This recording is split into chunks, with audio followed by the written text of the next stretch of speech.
Hi, everyone. Thanks for being here. I'm going to quickly just give the highlights of the three filmmakers' bios that are here with me today, who are all very talented. Starting with Annabelle Attanasio, whose first feature, Mickey and the Bear, premiered at South by Southwest, and then went on to make its international premiere at the Seed section of Cannes.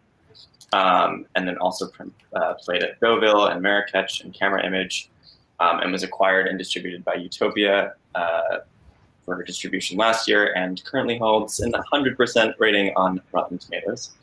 And I'll let her speak more about that soon. And then we also have Lance Oppenheim, who has had films screen at Sundance and Rotterdam and Tribeca, and at the Museum of Modern Art. He is the youngest contributor to the New York Times OpDocs, and his first feature, Some Kind of Heaven, premiered at the 2020 Sundance Film Festival, and will be distributed by Magnolia Pictures next year. And then last but not least, we have Kendall Goldberg, who at 22 made her first feature film, When Jeff Tried to Save the World, which was released by Gunpowder and Sky, after winning the International Film Critics Prize at the Heartland Film Festival in 2018. So everyone is incredible and everyone is very young, but I think has a lot of wisdom to offer, and I'm definitely excited to learn from all three of you as to how you've made the leap from shorts into features and pulled that off with such success. But maybe if we could quickly go around and have everyone just start by saying like a quick couple of sentences about what their first feature film is about, just so that we have some frame of reference for what we're talking about. And Annie, why don't we start with you? Okay. Hi. Thank you for that introduction. You're welcome. My name's Annie. My first film, Mickey and the Bear, is about a young girl growing up in rural Montana and looks at her kind of fraught but loving but codependent but destructive relationship with her veteran father. Thank you. And then Lance, if we can have you go next. Yes, and thank you. This is it's nice to be with everybody, even though we're not, digitally, well, we are digital. Physical is what I mean to say. I made Some Kind of Heaven. It's a documentary. It explores this very strange, surreal retirement community called The Villages, which is in Florida. And the movie kind of looks at four people who are basically real people going through really real problems in a really unreal place. And it's kind of exploring this idea of like, you've bought into this paradise, you have maybe 10 or 15 years left of life to live, maybe a little bit more, hopefully. And, you realize that you're in a nightmare. You're not in a, you are not in a fantasy world that you thought you were. Yeah, that's great. And then Kendall, if we can have you.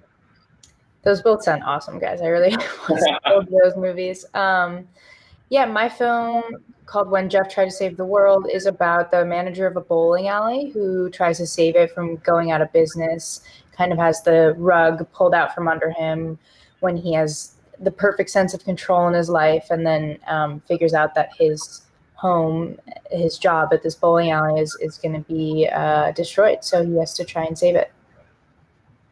Amazing. And correct me if I'm wrong, but Kendall and Annabelle, your films are both available digitally right now, right? Mm-hmm. I feel like all the major platforms. And then Lance, your film comes out next year.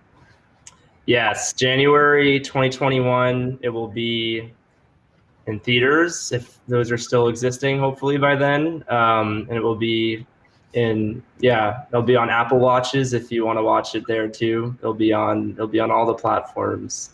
Please don't watch it on your Apple Watch. There's better ways to do it, but yeah, it's too beautiful for that. And I have more questions for you about that distribution plan down the line.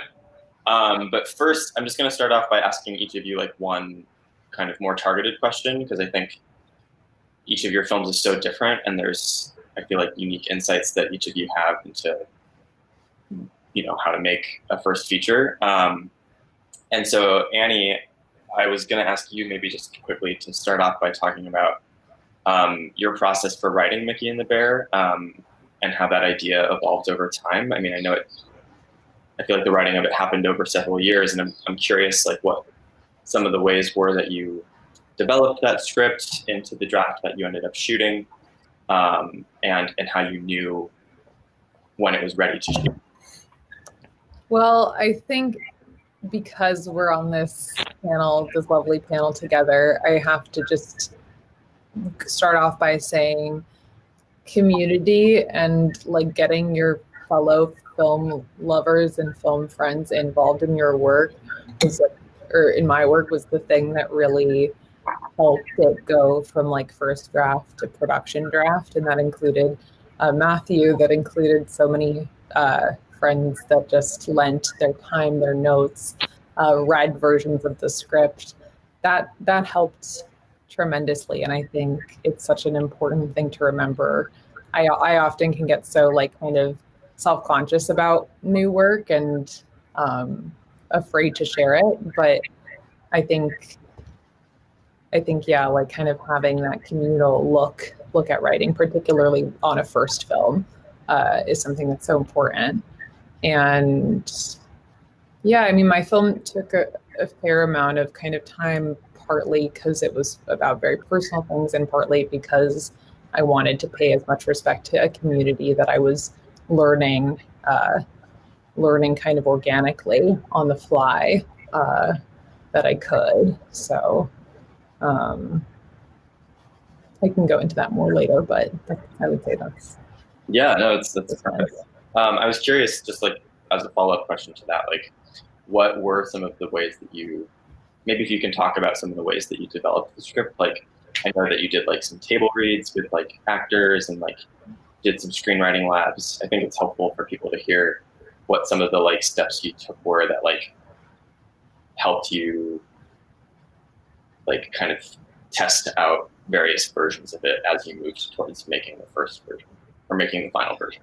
Yeah, I was so interested in like applying to any lab setting, any sort of setting where I could have eyes on the work and hear feedback. So I did IFP Week and the Hamptons Film Festival lab, both I highly recommend. We did a lab with Film Independent. I think at that stage, and I think at any stage, it's so helpful to kind of have that like institutional feedback, support, and like criticism over what you're doing, both in terms of what's on the page, if it's a narrative film, or like also how to kind of get it off the ground. And then I come from an acting background, and I kind of used what was like available to me, which was like a large circle of wonderful actors in New York, to workshop the film script over time and kind of hear it aloud. And I think hearing it aloud helped me to kind of not run away from the holes that were like so obvious, but on the page you can kind of forget them, and when you hear it, it's undeniable.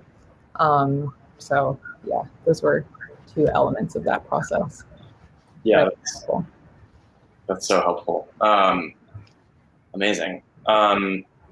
And then I'm kind of trying to keep us on like a linear journey of like writing to casting to like, you know, going through the stages. But if anyone wants to chime in on something that someone else is talking about, don't hesitate to. But Kendall, I wanted to ask you about casting specifically, because I noticed you had such an incredible cast in your film. And for those people who haven't seen your film yet, there's a lot of familiar faces. If you've watched Pen 15, the two like lead actresses from that show are in it, and you know, people from Parks and Rec, people from Napoleon Dynamite. I'm just curious, you know, as a young filmmaker making her first feature, how you went about assembling that cast and like kind of making your case to these more experienced or more known entities to like take a chance on you. Yeah, definitely. Everyone kind of came on in different ways. I would say the first person that I like attached, in my own words, to the movie was this comedian, Steve Berg, who's in Drunk History, Tag, a lot of Comedy Central shows. And I met him when I was a sophomore in college. I went to Chapman University. And when I was a sophomore in college, I did like a travel course. They took us to Sundance. And it was the first time I'd ever been to Sundance. And it was great. And we got to go to like, a bunch of movies and after parties and stuff. And it was at an after party for this movie, small Joe Swanberg film called Digging for Fire, that I met Steve. And this was like right after I'd finished writing my script. And I don't know why, but I started talking to him and I told him about it. And I was like, wow, you'd be perfect for this role. Can I send you the script? And it was as simple as him just being like, sure. He gave me his email and his number. And it turns out that now he's my writing partner and we just made a TV show together. But it turns out that he thought I was a junior agent. And so that's why he gave me his like contact info. But it worked out. And so he was the first person I was kind of like, oh, I like seeing a character from a movie I'm writing in real life. This is cool. And then shortly after that, Parks and Rec was ending. And I found out that Jim O'Heir, who plays Jerry Gingrich, whatever. He grew up in a neighboring town. I grew up in a suburb of Chicago, and then like a small suburb. And he went to like a rival high school, and I figured that out. And I guess I just thought that it was a good idea to message him on Facebook. So I found him on Facebook, and he happens to be like incredibly active on social media. I messaged him. I was like, Parks and Rec is ending. I have this script. Would love like to send it to you. And he was like, sure. So he read it and we got coffee and he was really wonderful. And he was like, yep, count me in. And I was like, okay, that seems easy. And then it was just like running into nice person after nice person after nice person. I got so lucky with that. Sometime down the line, I was doing like some auditions for Jeff, the lead role, the manager of the bowling alley, and that's when John Eder came in and auditioned. And at the time, I was like working on it with some of my friends from college, and they were like freaking out. And I had never seen Napoleon Dynamite, so I knew him from Blades of Glory, and that was about it. And he auditioned and was great. And I kind of said like I love you for this role, but we're not quite ready to make it. As in, we don't have the money that we need. And he ended up being just incredibly open to me just staying in contact with him and like keeping him updated. So I did. So we would get lunch every once in a while. We kind of formed a friendship before anything else happened. When we can go into this in greater detail later, but when I decided to take a step back and condense the feature script into a short and shoot a proof of concept in order to get the rest of the financing that I needed, I was already in touch with him. And so I got him to come do the short for 4 days in Chicago. And it ended up just like working out perfectly that I was able to like work with him, build this friendship, work with him in the short, and then work again. He cameoed in my senior thesis, and then when I graduated, we shot the feature. So it like built this relationship, which was great to have that trust going into making this first project with him, my first feature. And then Anna and Maya, their agents just reached out to. I guess the script went around, and their agents reached out, and this was before Pen 15 was a thing, and we sat and had coffee. And I don't know if you guys have seen Pen 15, but the first thing they asked me was like, did you wear butterfly clips in middle school? And I was like, and then they proceeded to explain the show that they were trying to make, and now they made it. So yeah. Wow. That's so inspiring. And not what I expected you to say. So it's cool that you kind of like assembled it brick by brick like that. Yeah, for sure. That gives me a lot of hope, because you hear a lot of like the opposite side of things where people attach to something and then drop out of it, or so it's cool to hear that sometimes reaching out does have the ability to work. Yeah, you just never know. You pass as a junior agent, which Exactly. I don't know if you did that on purpose, or you were like, hello, I'm kind of obscuring the fact that you maybe were or were not, but that's amazing. I think it was just because I just like I was so green to everything that I didn't really know the proper way to like, do you go up and talk to this person? Do you just start talking about your script? No, like, I mean, I did it, but it was just because I didn't really know what I was doing. I was just like, yeah, my movie, blah, blah, blah. It's being made. You should be in it. And then he was like, okay. Crazy. Yeah. I have so many more follow-up questions for all of you, but I want to keep going because there's so much to talk about. And Lance, I wanted to talk to you because I think you offer a perspective on like documentary filmmaking, which I think is really important here too. And in your film, I was so struck by like the access that you had to your main subjects and like how comfortable they seemed with you. And, you know, I think that's so important for making a documentary. And I'm just curious if you could give us a little insight into like how you got them to trust you in that way and what that process was like and maybe take us through the timeline of how you embedded yourself in that community in Florida. Yeah, that's a good question. I mean, it's funny. I didn't set out to make a feature by any means. I think I kind of just kept falling into more like deeper and deeper rabbit holes as I went back to this retirement community. And I grew up and I live in Florida, so I had kind of known about this place for most of my life. I didn't know anyone there. I live in South Florida. The Villages is in Central Florida. I was kind of obsessed with how like I would read about it and kind of in the local newspaper, there'd always be these stories about this place, you know, kind of like more maybe hedonistically portraying it, like you know, all you know, seniors arrested for having sex in public and like stuff like that. And I was always sort of curious about it because I also had known that it was more or less this, you know, utopian design. You know, it was designed to look like the 1950s. And over time, as I went to college, left Florida, I started hearing about it a lot more just because I was, you know, politically, there was a lot of stuff happening. I also was really fascinated that there was like hundreds of thousands of people who were literally leaving, you know, wherever they were coming from, mostly the Midwest, to then like kind of just entrench themselves in this like nostalgic world that maybe never existed or reminded them of a past that never really existed, but was one that was probably very conservative by design.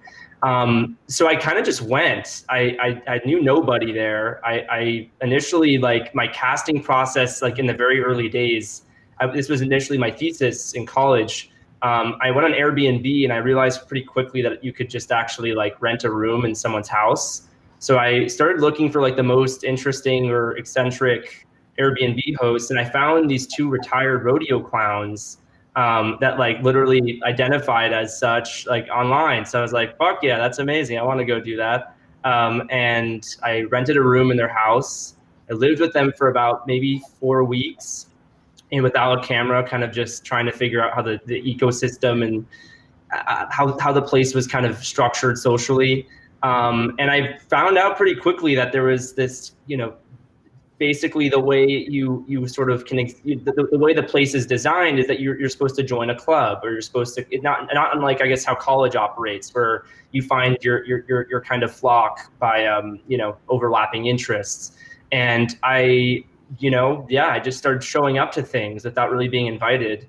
I think like because the place is designed for, it's like a 55+ community, I already stuck out just being, you know, like 2 or 3 generations younger than most people. But also most people just kind of figured I was like someone's grandson that was just like, you know, lost and bored. So in some ways it was initially, I think like we both were foreigners to each other. I was a tourist in their world.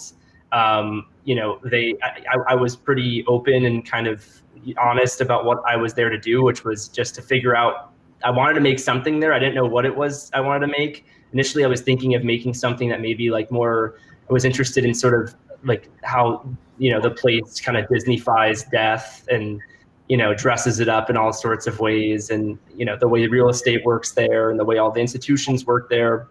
But over time, I just kind of became more fascinated that, you know, if this place, which reminded me so much of like an Edward Scissorhands or that world, or the world of like the Truman Show, I became really fascinated by the people I was meeting who were sort of like, you know, that didn't fit into that mold as much. You know, they bought into the fantasy.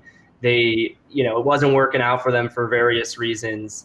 And we followed around a lot of people, probably like 30 subjects. And over time, over the course of like 2.5 years of working on it, you know, I guess we kind of followed the main 4 subjects of the movie were people who kind of were, I guess, the most open with us and the most sort of, you know, giving of their time, but also were having the most sort of, you know, they're having a lot of really difficult things happen in their lives. And we can get into it a little bit later, but I guess a big part of fostering the trust and you know, like the whole movie is shot on tripod. I think very quickly we learned that it's like, it was impossible to just shoot like normal, like verite, like observational filmmaking there. You couldn't be a fly on the wall because we all stuck out because of our age. Also, I think when you bring like a giant camera in, you know, everyone's sort of like, what is that? So we actually found it to be a lot more, you know, it was a lot easier to film when in some ways we were sort of riffing off of reality, and we would kind of set up a shot, and, you know, or I would sort of be kind of like, we would call it like dynamic interviewing, where there'd be like, you know, more than one person in a frame. And I would be kind of interviewing both of them through each other, and it would kind of, I'd be able to sort of film it like a narrative scene, and we would be able to get our coverage. And it was almost like this element of like, if I told that people what exactly I was trying to capture, and, you know, like even the most difficult of things, I think people kind of were more trusting of us rather than kind of the way you would normally shoot a verite movie, which is like, you steal a lot of moments, you capture things people don't know you may capture, and then you kind of like, you know, you try to create the most delectable meal out of that footage in post. Whereas this was like a lot more, this is what we're shooting, this is how we're shooting it, please let us do it. If you don't want us to do it, can we do it this way, or can we do it that way? And then, you know, there's a lot more of kind of a dialogue or like collaboration with the people in the movie. So yeah. That's so interesting. I didn't know that you started with following that many subjects. But that makes sense that you would kind of gradually find the people that tell your story through that process. And it's a good segue, I think, because I'm curious to talk to everyone just about, like, you know, so you've gone through the writing process or the casting process or the like initial documentary subject finding process, and then you're like in that phase where you're starting to like bring other people in, other crew members into your process, and like start to translate something that was like abstract into like a visual medium. And I'm curious if we could talk a little bit about like what your early conversations were like with your director of photography or with your production designer, or like whoever like some of your key collaborators were, and how you kind of got them up to speed on what you wanted the film to be, like whether that was sharing references or basically just like how you started to like craft the visual look of your film, because I think all 3 of your films are so like advanced in that, but also so different from each other. Maybe we can just start back with Annabelle.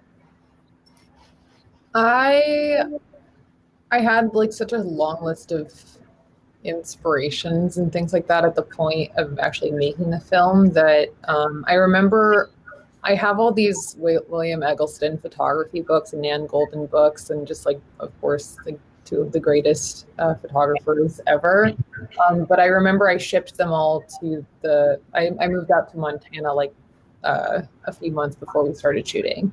And by the time Connor Murphy, our DP, got out there, I just like had the books everywhere, and I was like, didn't really address them. But I found that kind of I love like tactile objects and kind of like like making the like world behind the movie and the movie kind of like one thing. And I found that really happened on our film because it was an away shoot. Like it was a lot of New Yorkers coming in, but then there was like, our crew was more than half local collaborators from Montana. So I found that like, we really kind of became this like, I don't know, this like new kind of representation of like everything that the movie embodied. That was one way we did it. In terms of like getting up to speed, just again, sharing references and I've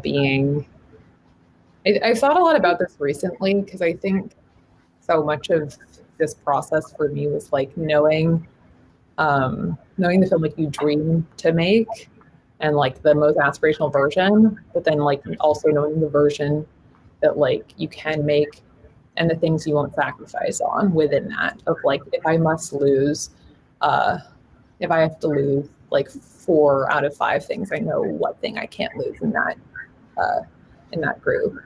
And I think by the time we were in production, everybody down to the actors really understood some version of like what was the thing we weren't willing to compromise on, because you have to compromise.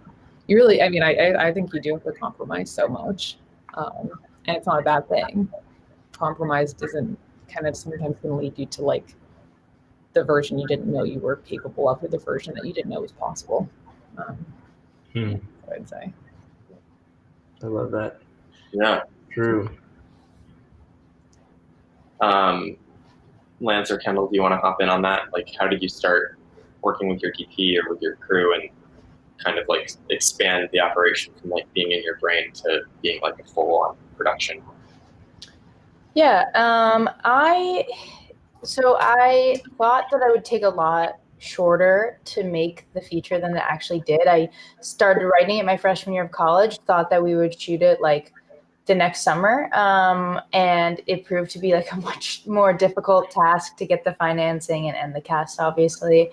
But I started initial conversations with my DP, who's one of my best friends from college, Nico Aguilar, and we had been talking for like 3 years before we actually shot the movie about the like style. So the look of what we wanted changed like from, you know, throughout those 3 years, because it was just a continued evolution of the story, of me and like who I was at the time, and of what we thought would best represent the story. One thing that we did a lot was we watched a lot of movies together. I went through like a huge mumblecore phase and like was trying to show him some of those movies, but then take like some more bigger budget films and like combine the visual style. We ultimately, like, one conversation that I remember, I was actually just with him yesterday, and we were talking about how we talked about this from the very beginning, and it's just a very simple style that helped bring about, like, the movie is from Jeff's perspective, and he's somebody who sees this bowling alley as this beautiful, glowing, colorful, neon lit, you know, thing in his life that others who want to, for example, get rid of it, like the owner, played by Jim O'Hare, they think it's run down, the carpet is yucky, it smells, like they see it in this like other light. And since it's from Jeff's perspective, we'd always known that we wanted to show anything that's shot inside the bowling alley, which is 80% of the movie, on like, you know, a very beautiful like anamorphic lens with lots of like lens flares. And when we worked with our colorist, another good friend of mine, Brian Smaller at Company 3, we like had those discussions super early on as like making it as colorful as possible and just like kind of enhancing the beauty of this location. And then everything outside the bowling alley we shot on spherical lenses to have a little bit of a subtle, you know, difference in the look. And that was something that we talked about early on. We also, like, Annabelle used a lot of photography books, and like Nico is really into painting, so he got me kind of into paintings, and we used that as a lot of references. But yeah, it was just like constantly talking about it. And one thing that really helped me with both production design and cinematography was when I sat down and went through the script with them. It's just like scene by scene, what's the objective of Jeff in this scene, and like what are the emotions I'm trying to get out of it? Because that was like the first time I really realized that if the cinematography and even the production design doesn't really reflect the empathy of the film and your characters, then it's just kind of doesn't really serve the story. Yeah, that's so true. I mean, I love the way you guys talk about working with your DPs. I mean, I feel like that's like one of the most fun parts of the process is just figuring out what it is you're going to do and how you're going to do it. Annie, the same way was like, I love photo books. I'm obsessed with them. I think in doc, and when you're especially when you're working with, I think with a cinematographer that goes between both worlds, that, you know, shoots doc and fiction. The cinematographer I worked with on my film, I've been more or less working with him since I was like 17. So we've known each other for a really long time. But every time we do something, we want to do something different. And I think you know, when we go into different worlds, if we're going to shoot on a cruise ship, or we're going to shoot, you know, at an LAX parking lot, or we're going to go shoot at the Villages, like each time, kind of like what you were saying, Kendall, it's like we need to take kind of considerations into how we're telling what we're telling, and the way in which you can kind of bring the audience into it. And the thing we wanted to do with our movie was to make the kind of make the world come to life. I think like every time you'd watch like we want almost like, you know, kind of inhabit the postcard like fantasy world that the place looks like, or how the place advertises itself to be, and then kind of tell us something inside of it that is not that. And I was thinking about like, I don't know, the way like Safe, the Todd Haynes movie, operates, where it's like it's you know, you kind of are inside of this like San Fernando, you know, this world that so many people seem to enjoy and are kind of complacent in. And you have Carol, the Julianne Moore character, who's going through a very intense, but also kind of a very interior journey over the course of the movie. And there's little tiny subtle things that Todd Haynes is doing. I also found this photo book that by Larry Sultan, which I think Todd Haynes was probably inspired by this photo book when he was making Safe, called Pictures from Home. And that was kind of the workflow, how he worked with his subjects. The nature of this photo book is Larry Sultan would take photos of his parents and living in a retirement community as they just left from, I think they basically were settling into the last house they would live in for the rest of their lives. And he called his process essentially riffing off of reality, basically taking situations that his parents would do every day, but subtly kind of, you know, maybe posing them a little bit more, or getting them into position where things could look, you know, look, I guess, kind of bring the viewer into the sort of headspace they were occupying. And that was something we wanted to do with ours. We wanted to, you know, we didn't actually end up lighting anything, but I kind of wanted to take that idea, if we're inside of such a manicured, you know, like palm fringed bubble that rejects and negates all of the bad things in the world and brings people into the good, and there's a danger to that, and it's scary. I wanted the camera to do those same things and make those compositions feel like that. But I think like a big part of this whole process and just working with people, and you know, I could not do any of this on my own, and I have a lot of big ideas, and I probably have too many ideas. I think in docs, you know, you like if you have the luxury of working with a cinematographer that is extremely talented, great with subjects, and is just a beautiful human being, then great, because they basically are like junior directors with you, and they are, you know, I felt like my collaboration with my DP, David Bolin, he was like a filter for all of my terrible ideas. Same thing happened with like my sister, who was with us, who was my producer on the movie, who was kind of physically with us while we were making it. And then like, you know, editing in docs is a whole other story. You know, that's like editors of documentaries, and especially in our case, Daniel Garber, he's basically like a writer. He's basically a director in you know, helping shape a story out of material that may or may not, you know, maybe naturally present that story. And given that the film kind of interweaves like 4 different stories together, on their own, they may not have told anything, but together we were able to find something kind of a narrative through line.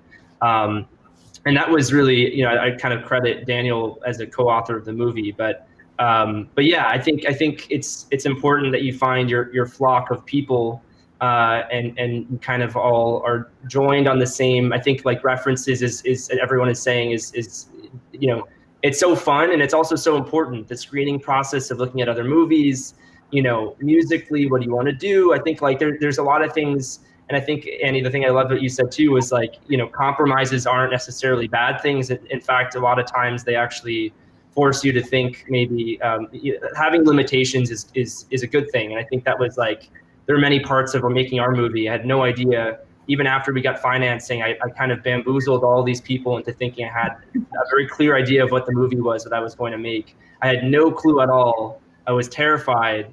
And, you know, every time we hit a wall, or every time we didn't get access to something that we wanted to shoot, basically it was kind of like a beautiful, you know, kind of like it was a miracle in disguise because it forced me to actually relook at the stuff that we were doing and new ways of kind of reapproaching that material. But yeah. Yeah, so much wisdom from all three of you. I am just trying to figure out, I guess we don't have that much time left, so I'm gonna try to get one of these audience questions in. And Lance, you mentioned really briefly financing and like kind of the process of getting people to believe in something that's not fully formed yet, or that like, you know, is still very much in development, especially as a first-time filmmaker. I think feature filmmaker, I think a lot of people are curious like where that mysterious funding comes from that allows a feature to happen. And maybe if we could just all quickly talk about, I mean, I know that financing ends up being such a kind of individual process and like has a lot of specific weird things that happen on your own journey that might not, I think, always apply to like a new person. But if you can maybe speak to like one lesson that you learned during the financing process for your film that you think might be helpful to everyone, that would be, I think, a nice way to answer this question. Yeah. And whoever wants to start, Annie, maybe. I would say I like because we always talk about like financing, and it is kind of this strange thing to recount because like when you're in that, or at least for me when I was in that process, it just, there are like too many like unforeseen twists that happen, and I think it's like interesting to frame it as like lessons learned. But I would say the thing I took away most from the process is like, it's just so important to have that resilience. And that sounds like sad a little bit, but no one, I really believe, especially with something that's like your baby and your passion project, no one is really gonna believe in it as much as you. You have to convince many people to believe in it a fraction as much as you so that they'll help you and work with you on it. But like remembering with little things, whether like you're drawing out characters or like doing a playlist or like revisit, like talking to people who like, if you have subjects that this is based on, or whatever it may be, staying resilient, like inspired by your project, and also thinking out of the box about like how you might put this together, like not being afraid. I came in without like any formal film education and like no concept of how to like do this necessarily. So I thought it was like, oh, you like go to a studio or a production company and they sign on and then the money just comes out of that. And for me, it was like not that at all. It was like very nonlinear. And I think just having a creative approach to the money is really, really important on a first feature, on a small budget indie feature. Mm-hmm. Yeah, I agree with that. I think like when people ask me about how I got the money for the movie, I always start with saying my wake up call came when I realized that no one's ever going to care about this film as much as I do. And I think that goes for like every movie. Like it's always nice when you can get your team and you start to form your team that you work with a lot. Or like, you know, hopefully you keep bringing people back to new movies, but like when you get them excited, you know, that's awesome to like add on to that excitement. But you're right. Like no one's going to believe in you as much as you believe in yourself. And like, once you get over that hump and you have more days where you believe in yourself than those self-doubting days, which we all have, once the belief days outnumber those self-doubt days, I think that's when you kind of like go full force, and you know, every no you get brings you closer to a yes. And like you said, Annabelle, being creative, I think is like, I also thought that it was just going to be like, oh, I find a production company and they just, you know, sign away a check and that's it. And it was not that. And a little bit of my experience, this might actually answer someone I saw asked me a question in the chat. But this might actually answer that. And it's that there was a time where someone was recommending I do a proof of concept. I really didn't want to because I thought that doing a short was like taking a step back because I had already done so many short films. I was like, I don't need to do this again. And I was wrong. And it actually was like, taking several steps forward in the sense that, you know, I had some initial financier discussions with people who were like, we like you, we want to trust you, but like, you know, this is a lot of money and you've only done shorts. So like, maybe come back to us when you get the rest of the money, or like when you need a little bit of money, you know. We'll be the last people in. That's what everyone wants to be, the last in, first out, making their money back. And it's like the most frustrating thing. But so what I ended up doing was I made this short film, and I think like just the fact that I got my cast, Maya and Anna weren't involved at this point, but John and Jim and everyone else that I got them to agree to come to Chicago for 4 days in this random bowling alley and shoot a short. And I think the short was fine. Like it was okay. I mean, we did it for very little money, obviously. And it was a standalone. I wanted to be able to submit it to feature. So beginning, middle, end version of the feature, which obviously if it's meant to be a feature, it doesn't work incredibly well as a short because it's just like so much pushed in. So that's how I felt about the final product. But I think the idea that I got all of this cast to agree and to trust me and come to Chicago for 4 days and shoot this thing, I think that's what I was able to use to my advantage to convince these financiers who were like kind of walking the line as to whether or not they should write me the check. And it ended up helping a lot. And we submitted it to a few festivals. And then once it did the job of money, I just pulled it. And I was like, cool, this isn't what I want anyone else to see now. Like I'm going to go make the feature. Some people can do the thing where they make the short and it's amazing, or they make a scene from the movie like, you know, Jim Cummings did for Thunder Road. That's awesome. I didn't know how to do that then. And like, it just didn't work for this specific project, but it got me most of what I needed for the money. And you know, we were always scrambling. We always were like, we could use more. And we like started shooting and still needed more, and finished post and still needed more. And it was just always needing more. So yeah. I have a different experience, you know, I mean, just because docs kind of can come together in a lot of different ways, but I can try and give us my practical advice, I guess. I did so much like lying and cheating and stealing and just the process of trying to actually make it seem like I had more than I actually did. You know, I think like I knew as soon as we were shooting that I wanted, that there was something going on and I needed more time and I needed more money to keep going back to figure out what that is. I think like when you're making a character sort of specific, you know, like a character study of a doc, you know, you need that. The stories may not necessarily, as soon as you start, you don't really, your conception of what the story may be will change. But I think what ended up happening in our case that was helpful, and I think if anyone's trying to make a doc feature, I would suggest doing the same. You know, if you have some material, always great. You know, you got to find someone, put up a little bit of money just to like almost pitch you're going to go make a short. Take the short material, cut together a sizzle, send it kind of like what Kendall was saying. You know, find people's Facebooks, find your favorite filmmakers, find people whose work you love and appreciate. Get in touch with them, send them that sizzle, and try and get a few people on. I think like producers and docs, you know, it depends, and obviously everything always can change.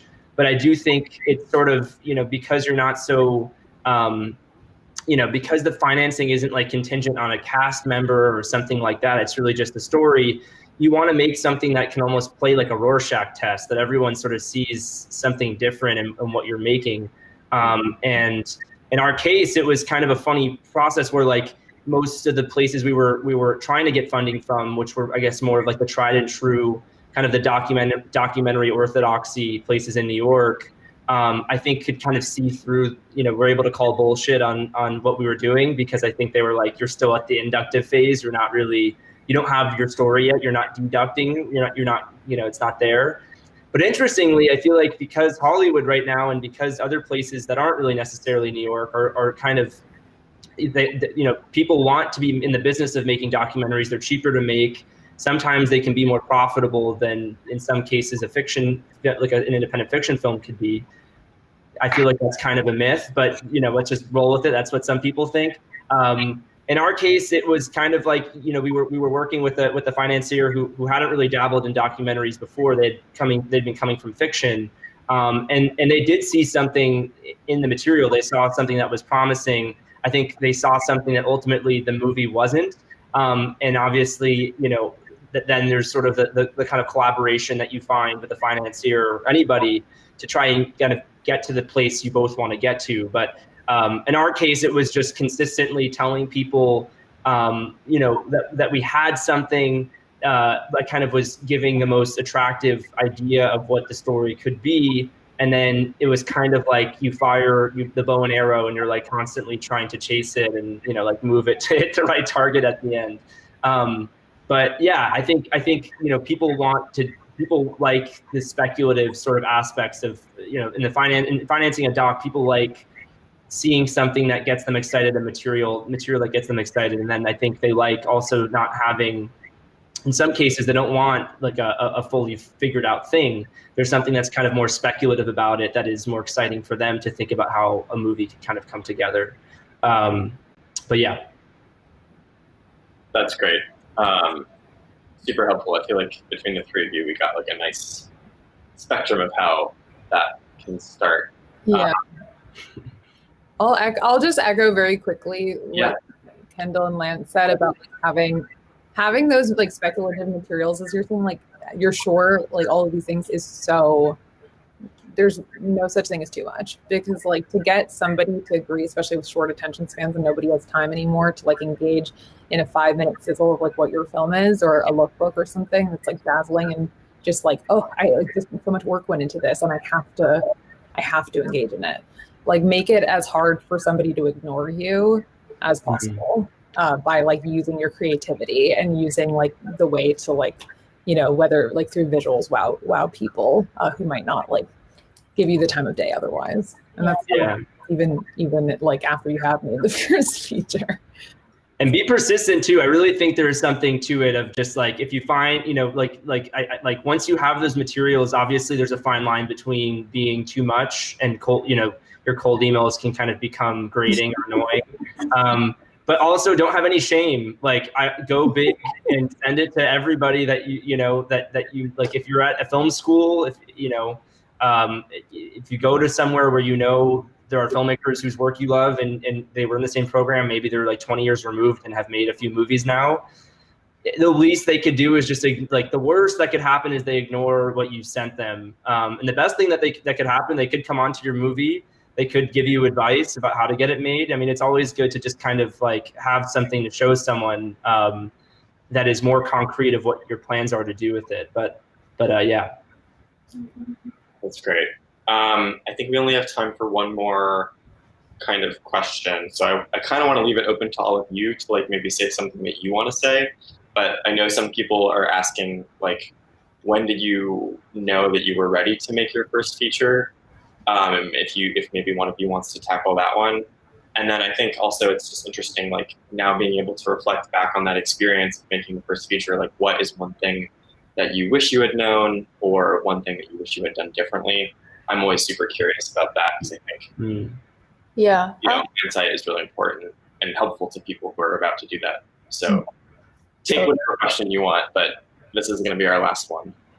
I was going to say, actually, similarly to what you said, Lance, like when you started making the movie, you didn't like set out to make a feature film. It just kind of became that.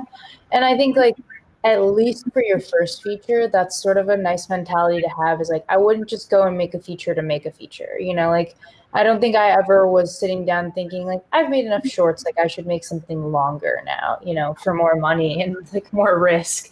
I think it was just like the project, like the story was better suited in longer form. And so I think that my biggest takeaway when going on my journey was like, every summer I was in college, I thought, oh, okay, this summer I'm going to make it. This summer I'm going to have what I need, because summer was my only time to make a feature because I was in school. And it just never happened that way. And what ended up happening was it like everything came together like puzzle pieces the second I graduated. So I shot it the August that I graduated college. And honestly, looking back, it was like, I wouldn't have been ready. I was telling myself I was ready, but I wasn't ready. I squeezed 3 more shorts in before I shot my feature from when I was initially intending on shooting it.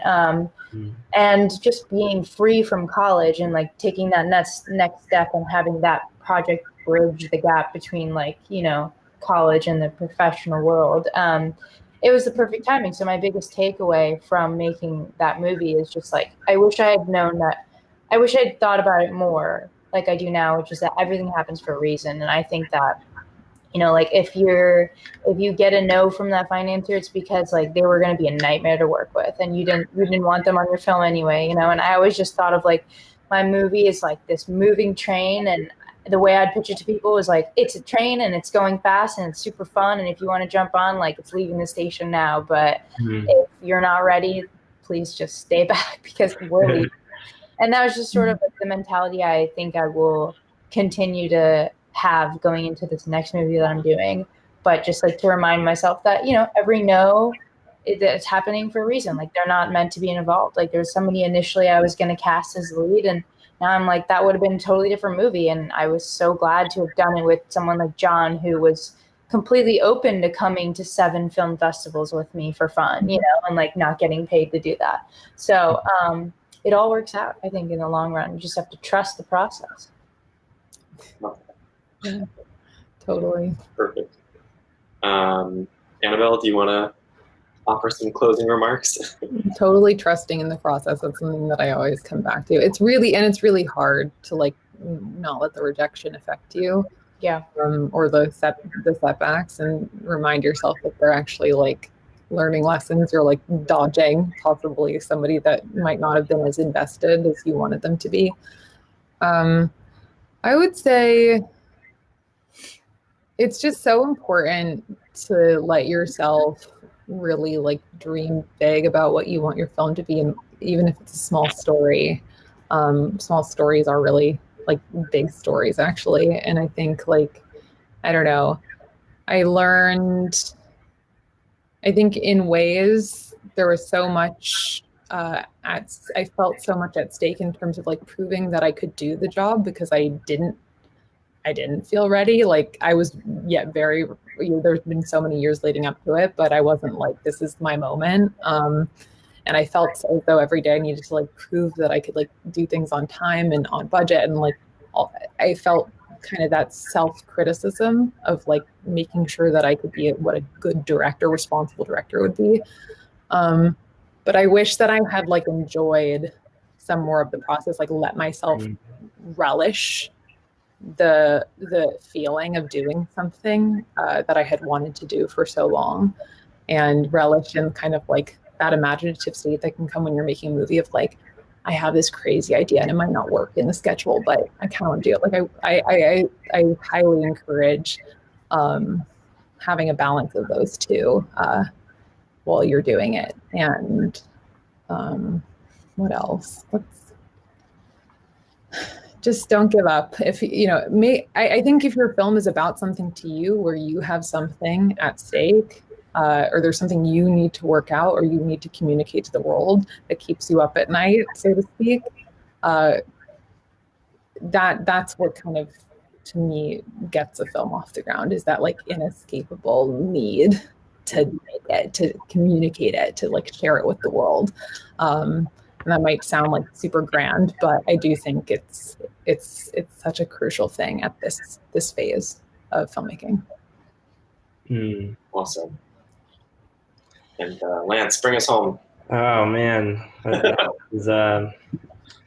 don't know if I have anything so wise to end everything off on, but I mean, I think there's something kind of amazing. You know, we haven't even talked about your work, Matthew, and you're doing a great job as a moderator. But I think there's something kind of amazing, and it's important to build, like, every time I'm with all of your shorts, Matthew, you've kind of built like just this, I don't know, brilliant emotional tapestry of so many different kinds of stories that could exist inside of something that, like, Lance, this is about you. No, I know, but I'm just saying I think it's incredibly hard to find your voice. You know, I think when you're growing and learning and consuming so much, so much of the time you want to do, you know, I think like you want to do things that you've seen other people do. You want to find ways to tweak that. And I do think it's important that, I think like Kendall was saying earlier too, like you know, it's not, you shouldn't set out to make a feature just because you want to make a feature and you feel like that's sort of the right way to go about things. I think there's a lot of value in figuring out what your voice is and kind of working that out in short form. There's a lot of different ways you can work, and I think like if you were to, want to be inspired, literally watch Matthew's shorts, because I think those are, and I think that was exactly sort of the way I was trying to think about things when I was sort of making my shorts and sort of slowly transitioning to trying to do a feature. But and then the other thing too is that when you're in the thick of it and you're sort of trying, I think like this is probably maybe more specific to like a doc problem, but there's a world where like a doc could take a lot longer than, a narrative feature when you're shooting it. You could literally spend years of your life, you could start a movie when you're like 12 years old. I mean, I don't know who does that, who's making movies at 12, feature-length movies. But if you're starting a movie that, and it takes you 10 years to finish it, I think like,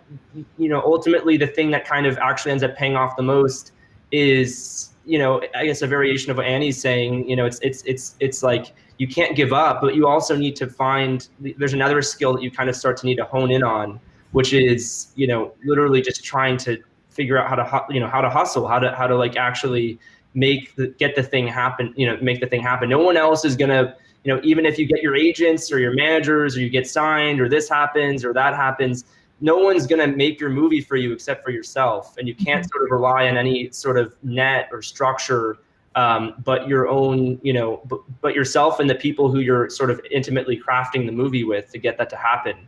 Ultimately, it all starts with you, and you kind of just, if you don't have the belief in yourself at first, then you're going to need it later on. And if you don't have it, then pretend you do, because I didn't have it and I pretended the whole way through, and it led me to finding people who reinforced a belief later on. But yeah, just it's impossible to get something off the ground if you're not the one who's taking control of the ship. So yeah. Amazing. Well said. Thank you all so much. Really quickly, I'll just say for everyone, the names of these three filmmakers' films are, again, Mickey and the Bear, Some Kind of Heaven, and When Jeff Tried to Save the World. And Mickey and the Bear and When Jeff Tried to Save the World are both online right now, so you can watch them. And Some Kind of Heaven comes out next year from Magnolia. So keep an eye out for that as well. And thank you all so much. That was amazing.